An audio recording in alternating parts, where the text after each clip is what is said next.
When Herbert Nigel Gresley took up office as the Locomotive Superintendent for the Great Northern Railway in 1911, that railway was experiencing rapid growth.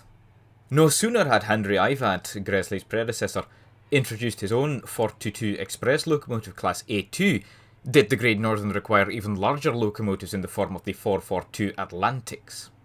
Gresley's first original design was not an express locomotive though. It was a humble 264 goods engine, as per requirements of the running department. In fact, most of Gresley's designs for the Great Northern would be freight locomotives. A major part of the success of Gresley's large locomotives was their cylinder arrangement. With 3 cylinders, one between the frames, they were kinder to the track due to lessened hammer blow, caused by the heavy end of the wheel thrashing down as the locomotive runs hard. Gresley had always kept a keen eye on the technological advancements of other railways.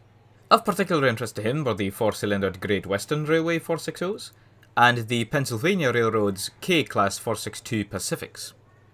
When the Great War raged, Gresley realised the Ivatt Atlantics were probably in need of supplementing on the heaviest express runs sooner rather than later. A 4-cylindered 460, very much aping the Great Western, was considered at first, but a 460 would abandon the greatest benefit the Ivatt Atlantics had over other express designs: their wide fireboxes.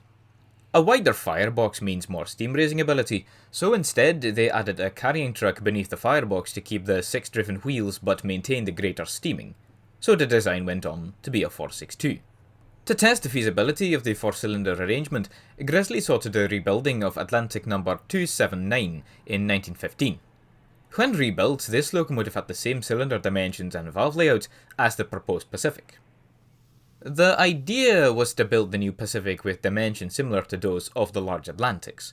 Driving wheels were 6 foot 8 inch and the bogie wheels were 3 foot 2 inch, taken from Gresley's Class H 260 Moguls. The boiler was to be the same as on the large Atlantics, like on No. 279, 5 foot 6 inch in diameter, but with the length of the barrel increased to 20 foot. The smoke box per this diagram is thus larger than it seems on the outside. As per standard on the Great Northern Railway, the locomotive would have had ram's bottom safety valves and a cab devoid of side windows, which give the look of an elongated Class C1. Sadly, performance on No. 279 was no more remarkable than the standard 3-cylinder Atlantic, so hopes that a 462 version of the design was to be an exemplary locomotive were dashed. And that is where the idea for the 1915 Great Northern Railway Pacific was abandoned.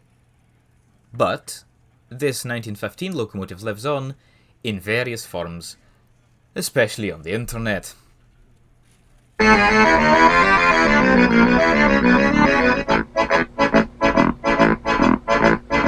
you like that? You like it when I tap into your Thomas Wyatt brain? You seem to like it the other times I did it. Sparkle, sparkle, sparkle! You know exactly what you wanted to see with that thumbnail. This is what you're doing. This is what you're doing right now. My bloody rent is due.